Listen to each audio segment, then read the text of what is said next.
जो जन मेरी शरण है ताका हूं मैं दास, और गेल गेल लाग्या फिरूं जब तक धरती आकाश। कहते पीछे पीछे फिरता, जो बच्चा गऊ की नजर में यूं साईं को संत, वो भक्तों के पीछे फिरे भगत वत्सल भगवंत।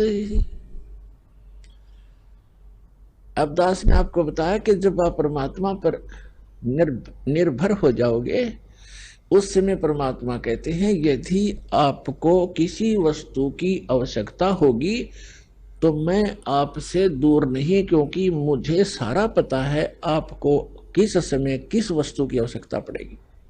परमात्मा कहते हैं कि जिनको विश्वास नहीं है परमात्मा पे और राम राम भी करते हैं, भक्ति भी कर रहे हैं,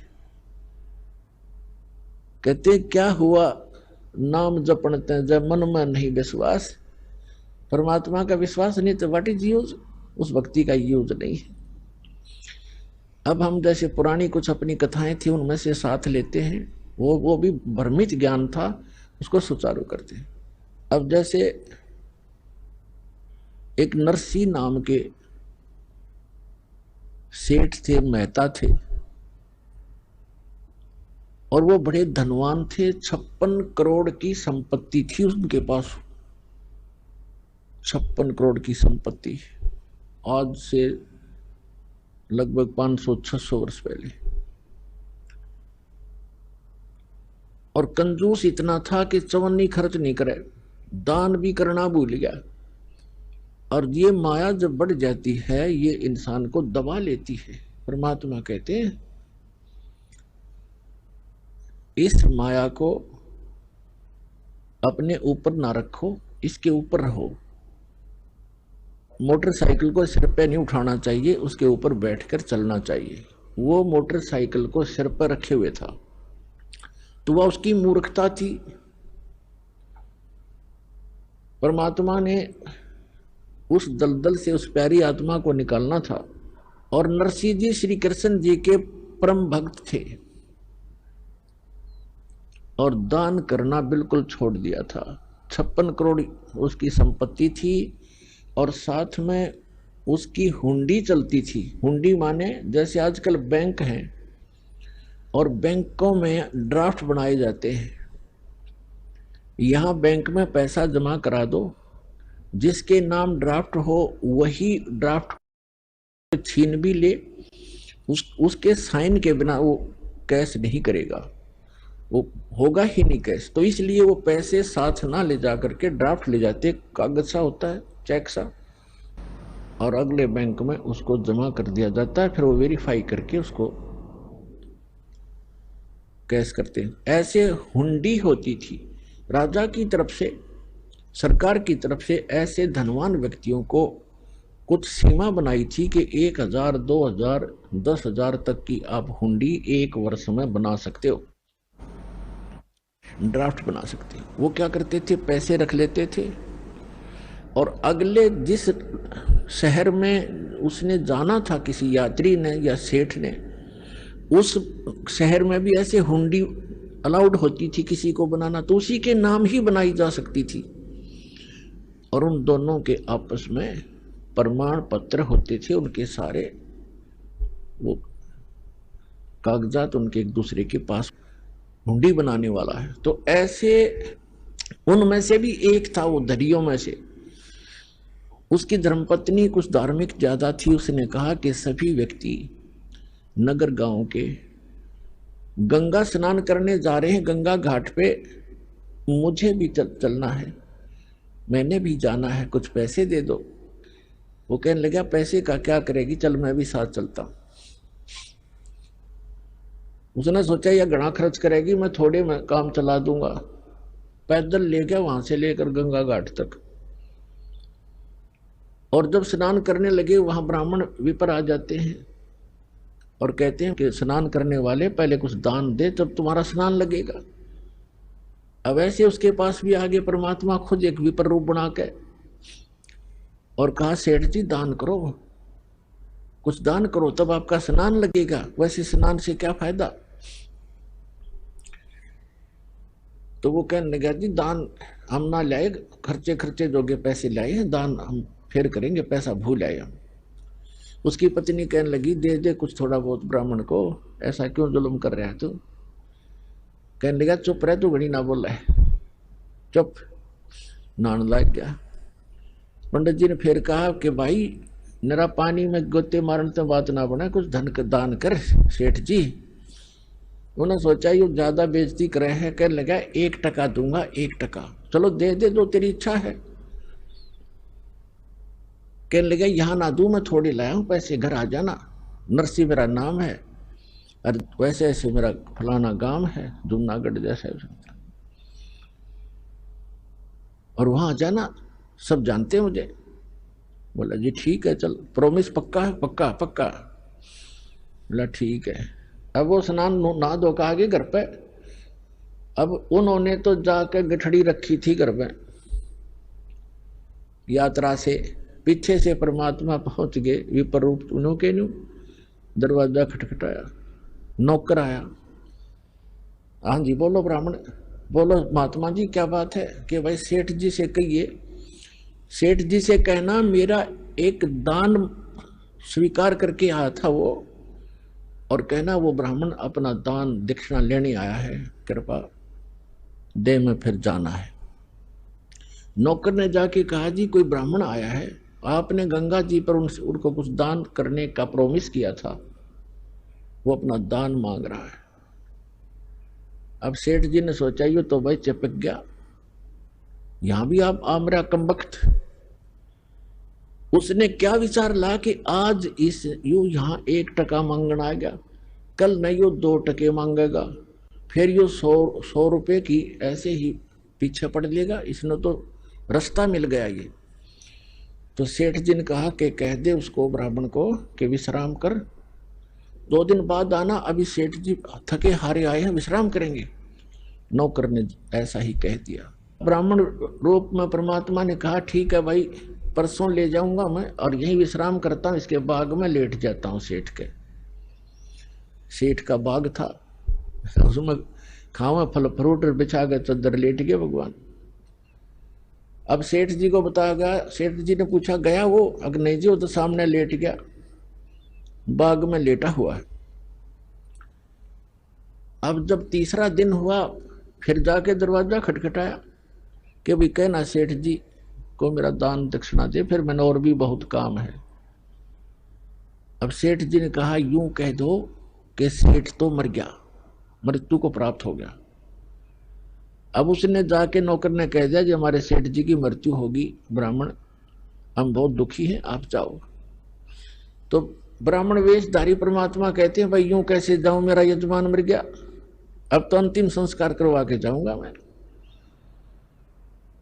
अब उन्होंने कहा जी वो तो ऐसे ऐसे कह रहा सेठ जी ने। बोला अच्छा जंद पीछे पड़ाई, तो ऐसे करो मेरी लकड़ियां ढोना शुरू कर दो, लकड़ियां, उसको महसूस होगा कि सचमुच मर गया। और 10-20 जो नौकर थे 5-7 लग गए लकड़ियां उठा कर चलने। अब नगर का सेठ मर जा, सारा गांव इकट्ठा हो जाया कर नगर इतनी भी ना सोचे मूर्खा ने। वो 3-4 दिन लकड़ ढोए, फिर कहने लगा जी क्या करे, क्या हो गया? कि वो तो यहीं खड़ा है, भी कोई बात ना, अंतिम संस्कार हो लेगा तभी जाऊंगा। कहा मेरी अर्थी उठाओ, मेरे लिए उठा लो, मुझे रख कर जैसे मुर्दे को ले चलते। वो लेकर चल पड़े। भगवान ने भी उठा लिया किक्कर की लकड़ी इतनी मोटी और कंधे पर रख ली। चल भाई अपने सेठ को लकड़ी तो दे के जाऊंगा। अब चिता पे रख लिया, आग लगाने की को कहा था कि मत लाइयो, उन्हें ये तो कह दिया था कि नहीं मत लगा देना, कदे गलती कर दो।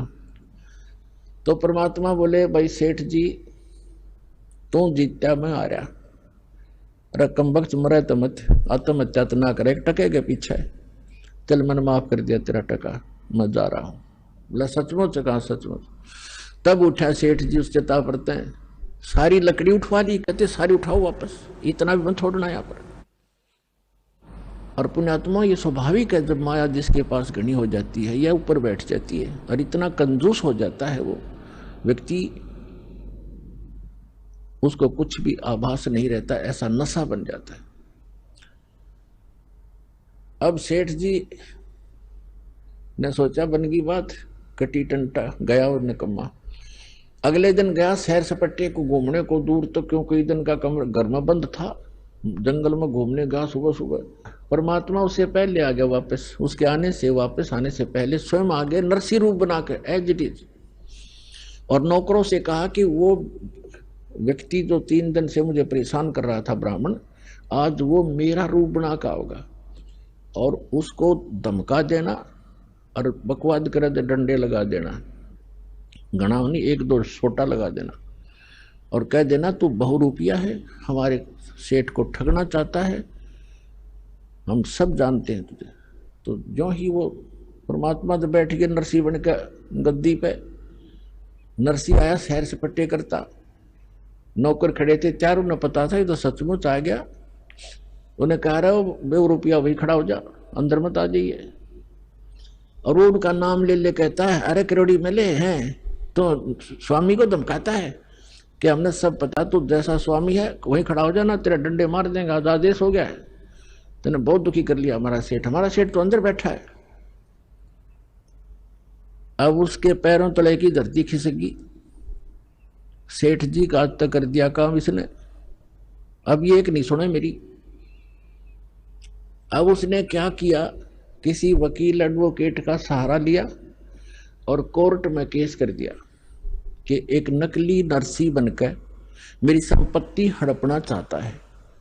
तत्कालीन उनको सम्मन हुए और नरसी बुला लिया, परमात्मा को वहीं तुरंत बुला लिया गया, सारी बही बोही कब्जे में कर ली गई। अब सामने गवाही हुई, जब जज ने पूछा कि भाई जो ओरिजिनल बतावा था अपने आप को, जो ओरिजिनल था, उससे पूछा कि इस बही में कोई ऐसा प्रमाण बोल पढ़ के सुन, वो हमें बता जो हम इसमें वेरीफाई करें कि तो सचमुच नरसी है, मालिक है। उसने बता दिया, 2-4 बातें याद थी, ऐसे ऐसे लड़की का विवाह किया था, उसमें इतना दान किया था, ऐसे लिखा है इसमें, एक समय ऐसा हुआ था, 2-4 बातें याद थी, घनी नहीं थी। फिर वो दूसरे परमात्मा से पूछा कि भी बोलो आप। परमात्मा ने सारी बही सुना दी ए से लेकर जेड तक।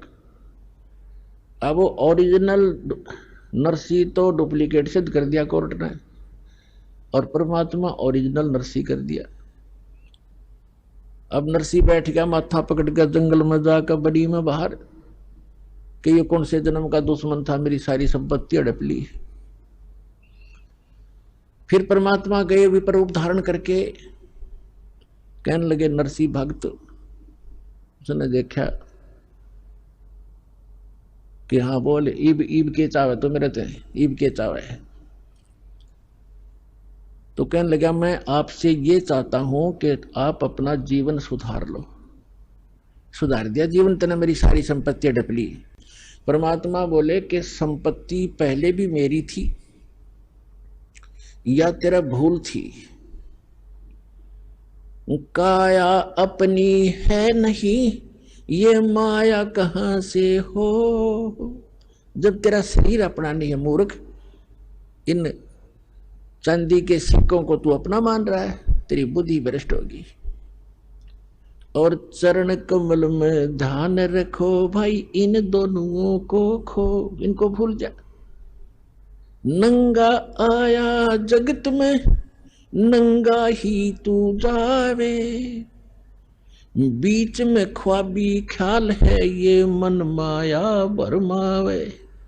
वो पृथ्वी पति चकवे गए, जिनके चक्कर चलंत, रावण सरीखे कौन गिने भाई, ऐसे गए अनंत। अगम निगम को खोज ले, बुद्धि विवेक विचार, उदय अस्त का राज मिले तो बिन नाम बेगार। तो परमात्मा ने कहा कि तुझे एक शर्त पर तुम्हें दे सकता हूं वापस। अब क्या शर्त है तेरी, बता। कि आप इसको दान कर दो, आपके लिए बहुत भयंकर सिद्ध हो जाएगी। आपने तो कोड इकट्ठा कर लिया, अरे संतान तेरे नहीं, एक बेटी थी उसकी शादी कर दी, भले आदमी क्या करेगा इसका?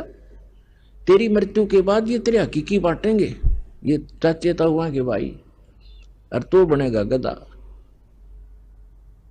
ऐसे धन वैसे नहीं जुड़ता, ये धन 2 के 20 बना रखे। मैं तेरे हित में कह रहा हूं भाई। काफी देर सत्संग सुनाया, परमात्मा ने बुद्धि ठिकाना आ गई। कहने लगे परमात्मा कि जब तू इसको दान करेगा तो दूंगा ना, तेरे तो गईया, और दान करेगा तो तेरे पाप कटेंगे, कुछ सहारा मिलेगा तुझे। उसके बाद समझ में आ गई कि आप जो कहोगे मैं वही कहूंगा, वही करूंगा। कहने लगा जाते, फिर वो आ गया वापस। अब नरसी का रोड़ा था, वो ओरिजिनल नरसी भेज दिया, जा भाई बांट दे। उसने उसी दिन भंडारे शुरू कर दिए, गरीबों में बांट दिए, साधु संत बुला लिए, यानी 56 करोड़ संपत्ति कति लुटा के, और बैठ गया बनी में एक झोपड़ी पाके। दोनों पति पत्नी, उसकी पत्नी तो बहुत धार्मिक थी, हर बात में साथ देती थी उसका। अब ठीक है पाप कटे, अपन क्या करना है, भक्ति कराएंगे बैठ के। रोज अटपट में रहता सारी रात, ऐसा अब लाइन जाओ था बैठा बैठा, ठीक हो गया, पाप कट गया। अब परमात्मा कैसी रजा बख्शते हैं। एक अब उसकी जो हुंडी चलती थी वो निर्धन हो गया, हुंडी कैंसिल कर दी गवर्नमेंट ने। और उस पहले उसका बहुत बोलबाला था, तो 4 भगत आगे, उन्होंने द्वारका जाना था, द्वारका के दर्शन करने द्वारका जाना था। जैसे आजकल जाते हैं भ्रमित होकर के भगवान वहां रहा करते द्वारका में। द्वारका तो समुद्र में है, वैसे बाहर थोड़ा सा वैसे मंदिर बना रहे हैं अलग से, द्वारका तो खत्म हो ली थी, फिर भी वहां जाते हैं दर्शनार्थ श्रद्धालु। तो वो आए उस नगर में जहां नरसी रहता था, और उन्होंने पूछा कि भी नरसी जी का घर कौन सा है, महल कहाँ है, हमने हुंडी बनवानी है। तो लोगों ने मजाक कर दिया कि वो आजकल बाहर सन्यास ले रखा है उसने, और धनवान एक नंबर का है, सेठ है वो, लेकिन आजकल वो नखरे बहुत करता है। 1-2 बार नाटेगा वो, तुमने मना करेगा हुंडी बनाने को, लेकिन तुम करड़ा सा होगे ना तब बनाएगा। वो पता करके वहां झोपड़ी में पहुंच गए जहां दोनों पति पत्नी बैठे थे नगर के बाहर। उन साधुओं ने, भक्तों ने कहा कि सेठ जी ये 500 रुपये पकड़ चांदी के, हमारी हुंडी बना दे द्वारका के किसी सेठ के नाम, जिसको आप जानते हो वो हुंडी वाला हो। अब उसने मना किया कि महात्मा जी मैं निर्धन हो गया हूं, मेरी हुंडी नहीं चलती, गवर्नमेंट ने कैंसिल कर दी है, और आप किसी और से बनवा लो। तो वो 3-4 नाराज हो गए कि तू सचमुच, गांव वाले कह रहे थे तू ऐसा ही निकम्मा व्यक्ति है। अब नरसिंह जी ने सोचा ये कोई अपशब्द कह देंगे, कोई श्राप दे देंगे, और लोगों ने मजाक बना रखा है मेरे साथ। अब मैं भगवान की तरफ चला हूं तो मैं ढेर हो गया है, और जब मेरे पास धन था मैं ये सब मेरा आदर करते थे, लेकिन हमने अपने वचन पर रहना है। भगवान की ने जो कह दिया गुरुदेव ने, अब वो गुरु रूप में मानने लग गया उस विप्र को, उसी पर आधारित रहूंगा। तो उन्होंने सोचा कि कुछ कह देंगे अटपट मेरे तय, कोई शराब स्वरूप ना दे दे, ये भ्रमित कर रखी है, अब मेरे कहने से मानेंगे नहीं।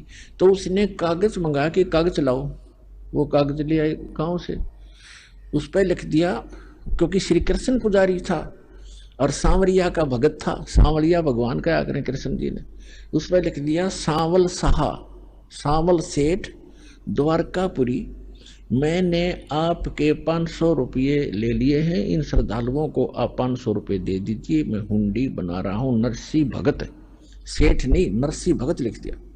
अब वो चारों के चारों पहुंच गए कागज लेकर के, सारी द्वारका में जो भी पता था कि हुंडी बनाने वाले सेठ हैं उनके पास गए। उन्होंने कहा कि नरसी की हुंडी नहीं चलती, वो निर्धन हो गया है, दिवालिया हो गया है, वो कैंसिल हो गई है। उसने सोचा ये वैसे बकवास कर रहा होगा, दूसरे के पास गए, तीसरे से वैसे दिखाया, तो सब ने कहा कि ये तो निर्धन व्यक्ति हो गया है, इसका दिवाला निकल गया है, आपके साथ धोखा कर दिया उसने। तो इस बात से वो परिचित थे कि धोखा करनी आदमी नहीं हो तो मना करे था, हमने ही उनके साथ बलपूर्वक लिखवा दिया, वो तो सच कहे था, पर भी हमारा काम तो बिगड़ गया। अब यहाँ घूमा फिरा हो कि तय खाना खूना खाते, या बड़ी बात बिगड़ी। पर उनको इतना विश्वास था कि हमारे पैसे सुरक्षित मिलेंगे, वो भगत एक नंबर का है, जाकर देगा वापस। तो ऐसा सारी द्वारका में घूम फिर कर वो बाहर चले गए। किसी ने, सबने यही बताया, बाहर समुद्र के किनारे बैठ गए एक साइड में वृक्ष के नीचे, और बहुत ही चिंतित थे। अब केवनी भाई, उधर से नरसिंह जी ने क्या किया, वो 500 रुपए का खाने पीने की सामग्री मंगा के, आज तो 5 लाख के करीब है वो 500 रुपये, और मंगवा कर सारा चावल, घी, दूध, खीर बना के, लड्डू जलेबी बना के उनका भंडारा कर दिया, साधु संत बुला के, रोटी राटी बना के। अब क्या हुआ कि नरसिंह जी ने देखा, भगवान से अर्ज लगाई, ध्यान मग्न हुए कि परमात्मा पहुंचे कि नहीं हुंडी लेकर साधुओं के पास। तो उन्हें क्या देखा, साधु ऐसे ही बैठे हैं, पहुंचे नहीं भगवान, और बहुत पश्चाताप कर रहे हैं, दुखी हो रहे हैं। तब उसने, नरसिंह ने अपनी पत्नी से पूछा कि जो 500 रुपए थे साधुओं के, उसमें से जो सामान मंगाया था कुछ बचा है क्या घर पे? उसने बताया कि जो रोटी बनाने के लिए सूखा आटा अलग रखते हैं, हमारे यहाँ पलोथन कहते हैं उसको, पलोथन, और उसमें लोई को लगाकर फिर ऐसे पोते थे, ऐसे रोटी बनाते थे, वो हाथ के ना चपता आटा, इसलिए वो थोड़ा सा आटा सफेद रह गया था, तो उसको पलोथन कहते हैं। नरसिंह की पत्नी ने देखा, उसने बताया कि ये थोड़ा सा आटा बचा है जो मैंने पलोथन के लिए रखा था, रोटी पोते समय ऐसे हाथ लगाया करती थी। नरसिंह जी ने कहा कि इसका पानी का हाथ लगा के इन चारों की रोटी बना दे। उसने चारों रोटी बना के और सेक, चूल्हे पे सेक के रख ली। इतने में परमात्मा पहुंच गए एक साथ दूर रूप बना के, और कहने लगे, भाई भगत भूख लगी है और कुछ भोजन दे। तुरंत लिया चारों रोटी ठा के, अगले महाराज भोजन खा लो। अब वहां भोजन भोग लगाया भगवान ने, और वहां सांवल शाह नाम का एक सेठ बन गए, और जैसे वो मारवाड़ी सेठ होते हैं ना, बड़ी बड़ा साफा दोहरी धोती, कान में कलम टांग रखी, पेन और काख में बही, और पहुंच गया वहां पर उन साधुओं के पास। और परमात्मा ने कहा कि अक्षमा करना महात्माओं, कुछ आने में देरी होगी मुझे, मैं सांवल शाह हूँ, सांवरिया सेठ हूँ, और नरसिंह जी ने जो हुंडी भेजी थी, आप मुझे वो कागज दो। वो कागज दिया और कहा, आ जाओ तुम्हें ये पैसे दूंगा। चांदी के सिक्के चला करते। वहां उस द्वारका के मेन बाजार में चौराहे पर कहा, यहाँ चद्दर बिछा लो। जो मजाक कर रहे थे ना वो द्वारका के सेठ, उस भगत की मजाक कर रहे थे, भगत का खिल्ली उड़ा रहे थे, उनका मुंह बंद करने के लिए चौपड़ के उस द्वारका के बाजार के चौराहे पर कहा कि यहाँ चद्दर बिछाओ, और अपना पूरा बैग ले रहे भर के गठड़ी वह धर ली, और वहां करें, सुन ले भाई महात्माओं, 1 2 3 आवाज लगा लगा के गणे और खड़का करें, अक्सर चारों तरफ लग गए, देखने सेठ इकट्ठे हो गए। 500 रुपये गिन दिए चांदी के, कति काचे काचे नए नए, बिल्कुल जैसे आज ही बनकर आए हों, और कहा, भाई नरसिंह जी को कह दिया उसका दास हाजिर रहेगा, 1 करोड़ हुंडी दे दे, दास आगे खड़ा पाओगा।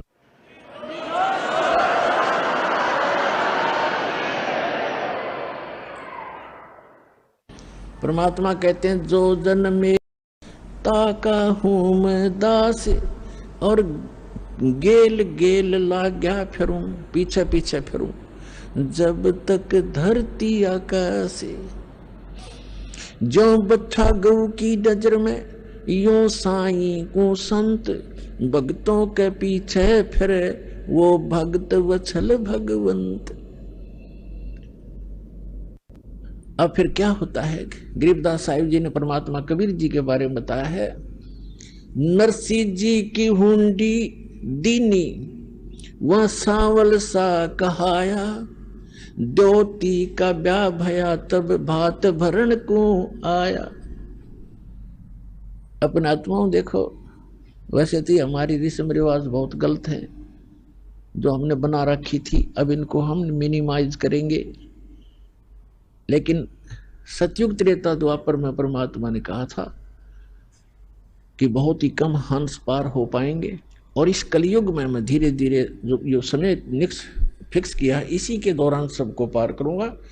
और पार होने की विधि उन्होंने बताई है, वो दास आपको बताता रहेगा। लेकिन परमात्मा जैसे आपको दास बार बार बताता है कि ये काल भगवान जो यहाँ का प्रभु स्वामी है किस ब्रह्मांड का, ये सरपुरुष है, इसको सर ब्रह्म भी कहते हैं, इसको ब्रह्म भी कहने लग गए। ये काल है जो स्वरूपी निरंजन है, ब्रह्मा विष्णु महेश का पिता है, दुर्गा का पति है।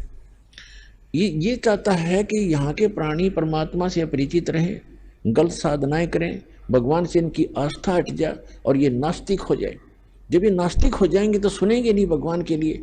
और परमात्मा ने आना था 5500 वर्ष जब बीत जाएंगे, स्वयं ने आए तो दास भेज दिया वो ज्ञान कराने के लिए। तो इससे पहले उसकी नीति ये थी कि सबको ऐसा नास्तिक बना दूं ये भगवान से दूर हट जाए।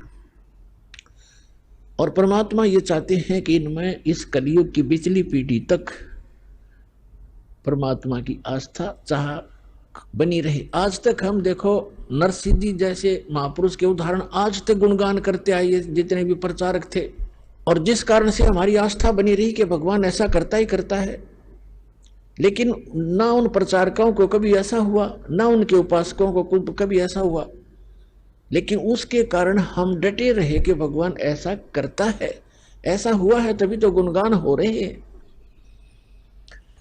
अब क्या हुआ कि एक दिन लड़की ब्याह रखी थी, विवाह कर रखा था, उसका लड़की जवान होगी, उसका विवाह हुआ। उसके विवाह के लिए लड़की आ गई बात नौतन, यानी अपने पिता, ऐसे रिवाज बना रखी अपन ने, तो ये रिवाजें अच्छी नहीं है। फिर भी भगवान ने दुखी होना पड़ा, उसके लिए भी बहुत कुछ करना पड़ा।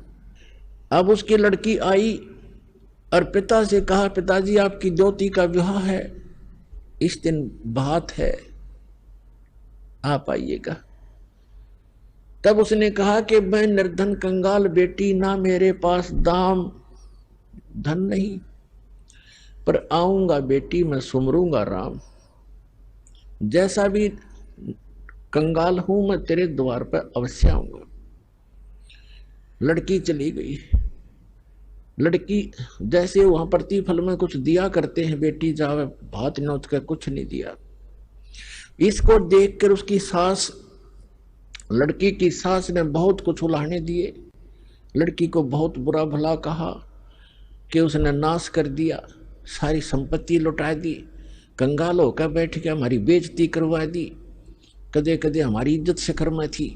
अब लड़की बोल रहा क्या, बेचारी सबर का घूंट आंसू में टपकाने लगी, बैठ गई एक तरफ जाकर।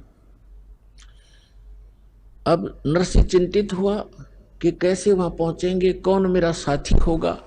यदि वो सेठ होता और भात आ जाता, उसके साथ जाने वाले सैकड़ों इकट्ठे हो जाते गांव नगर के आदमी, और उस दिन कोई नहीं आया। कुछ अंधे सूरदास आया करते थे, नरसिंह जी की झोंपड़ी पर बैठ जाते थे, सत्संग करते थे, विचार विमर्श करते थे, फिर चले जाते थे। उनमें एक शिक्षण नाम का बुद्धिमान था सूरदासों में। उसने कहा कि आज नरसिंह तेरी बात में कसक नहीं, तेरी आवाज में कोई चिंता टेंशन बन गई। उसने बताई कि ऐसे ऐसे लड़की आई थी और ज्योति का भात आ गया है और ये चिंता बन गई मैंने। सूरदास अंधे ने कहा कि भाई भगवान पर भरोसा रख, दिल ना तोड़े, हम चलेंगे तेरे साथ। ने बोला नगर का कोई साथ नहीं हो सकता। कहने लगे हम चलेंगे सारे के, वो 16 जने थे गिनती में। बोले हम चलेंगे तेरे साथ, चिंता ना करे, कोई बात नहीं, देखी जाएगी जो भगवान उड़ैजत होते बेइज्जती पर बेटी के द्वार पर खड़े जरूर होंगे चल के।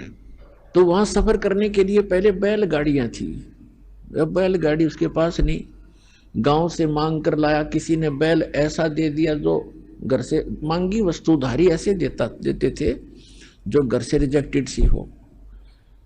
किसी से एक बैल मांग गया, किसी से दूसरा, उन्होंने ऐसे दे दिए काम चलाऊ से, निकम्मे से बैल। और बैलगाड़ी थी खराब सी, वह पक्का दिख दे जा सेठिया। अब सेठ ने वही बैल दोनों जोड़ कर गाड़ी ले ली, बैलगाड़ी। 16 सूरदास उसमें बैठ के, वह उसके मित्र। अब गाड़ी चले नहीं, क्योंकि ना तो बैल ढंग से चले, ना उसने चलाने आवे, ड्राइवर कदे रहा नहीं बैलों का, और गाड़ी ऐसे लचर पचर करती हुई चल रही है धीरे धीरे। अब उस स्पीड से वो 10 दिन भी नहीं पहुंच सकते थे, और वह था तीसरे दिन। अब वो श्री कृष्ण के पुजारी थे, सूरदास भी, और साथ में नरसिंह जी भी श्री कृष्ण जी की अर्ध लगाते जा रहे थे। वो परमात्मा स्वयं आगे एक कारीगर का रूप बना के और उनसे कहने लगे कि भाई नरसिंह सेठ, मैंने भी उस गांव में जाना है, जिस गांव में उन्होंने जाना था उससे एक गांव पहले का नाम बता दिया नरसिंह जी का, और कहने लगे मुझे भी बैठा लो अपनी गाड़ी में, साथ में भी चल पड़ता हूँ। नरसिंह जी कहने लगे बैठ ले बेशक गाड़ी में, पर हम लगता है ये रास्ते में रह जाएगी, ये बहुत खराब है, करने वही पड़ी है। तो उसने कहा कि मैं मिस्त्री हूँ, आप एक बार नीचे उतरो और मैं इसको ठीक ठाक कर लेता हूँ, फिर चलाएंगे। नरसिंह जी ने कहा कि देखो मेरे पास पैसा नहीं है किराए कुछ देने को, मैं तो भगवान के शब्द सुना दूंगा तुझे। तो कारीगर रूप में भगवान बोले कोई बात ना, मैं कुछ नहीं लूंगा आपसे, मैं आपके साथ बैठकर भी तो चलूंगा। अच्छा फिर ठीक है। तो पुण्यात्माओं, जितने आज तक ये प्रचारक हुए हैं, ये जितने आज तक प्रचारक हुए हैं, उन्होंने श्री कृष्ण जी को सुप्रीम पावर मानकर और नरसिंह जी को उसका भगत जानकर उनका एक महिमा का शब्द बना रखा है, वो सुनाता हूं आपको। लेकिन सच्चाई जो है वो दास आपको बताएगा। अब उन्होंने कैसे बताया है, अपनी देसी लैंग्वेज में, हरियाणवी लैंग्वेज में बना रखा है। गाड़ी आले मन बैठा ले, एक बहो गाड़ी थाम भाई मैं हार लिया। गाड़ी आले मन बैठा ले, एक बहो गाड़ी थाम भाई मैं हार लिया। अब परमात्मा खड़े हैं एक कारीगर के रूप में, सारे इंस्ट्रूमेंट औजार ले रखे, उपकरण, आरी भी, ऐसे काटने पीटने की बसोली सारे ले रखे हैं। और क्या कहते हैं, गड्डी आले मन बैठा ले, एक बहो गाड़ी थाम भाई मैं हार लिया। नरसिंह जी जब न्यों बोले, या गाड़ी मेरी पुरानी है, प्रभु जी फिर न्यों बोले, भाई के मेरे त छानी है। प्रभु जी फिर न्यों बोले, क्या मेरे त छानी है। नाम कृष्णम जात का खाती, ये जानू सारा काम भाई मैं हार लिया। गड्डी आले मन बैठा ले, एक बहो गाड़ी थाम भाई मैं हार लिया। प्रभु जी फिर लगे समारण, ले हाथ में आरी जी। नरसिंह जी की वा टूटी गाड़ी, अरने आप समारी जी। प्रभु जी जब लगे संवारण, ले हाथ में आरी जी।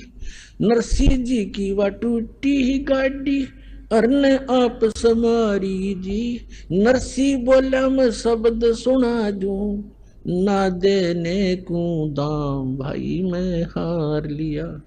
गाड़ी वाले मने बैठा ले, एक बहो गाड़ी थाम भाई मैं हार लिया। 16 सूरदास बैठे गाड़ी में, रटे राम की माला जी। 16 सूरदास बैठे गाड़ी में, वो रटे राम की माला जी। पवन समान गाड़ी चाली, जब भगवान बने गढ़वाला जी। पवन समान गाड़ी चाली, जब भगवान बने गढ़वाला जी, भक्तों का रखवाला जी, वो आपे पूर्ण राम भाई में हार लिया।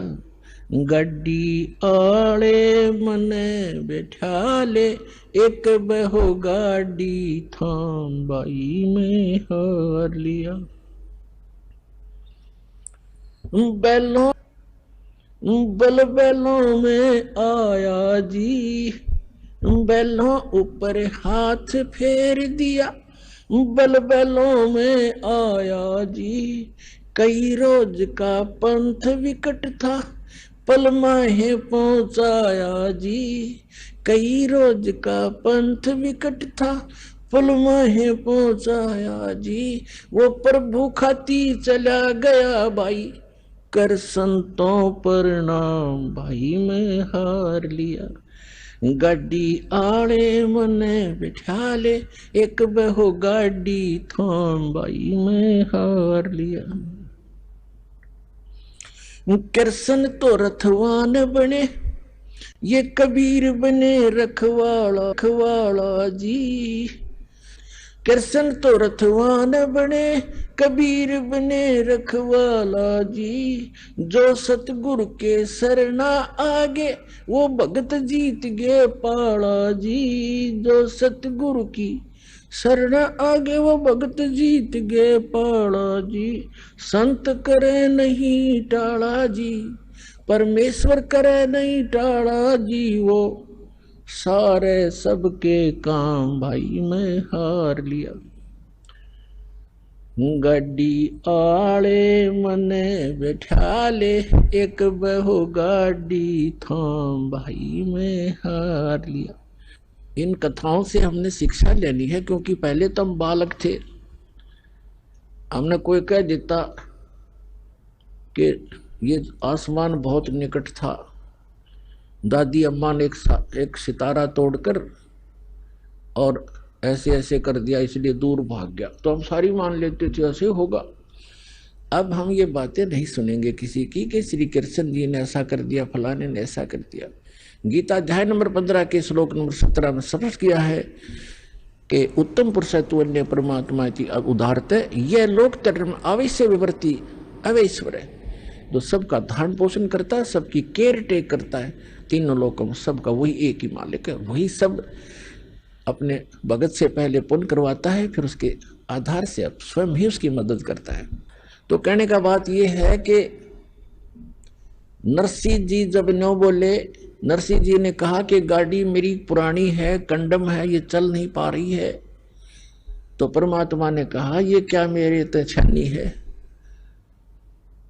अब तेरा दुख क्या मुझसे छुपा है, मुझे क्या बताना चाह रहा भक्त, मुझे पता है, इसलिए मैं आया हूं। तो पुण्यात्माओं, जब हम भगवान पर आश्रित होंगे, पर हमारा इतनी हिम्मत रही कोई ना कि हम यहां तक सैक्रिफाइस कर सके, पर परमात्मा ने दूसरा तरीका अपना दिया कि तुम अपना लगे रहो, एक दिन अवश्य होगा।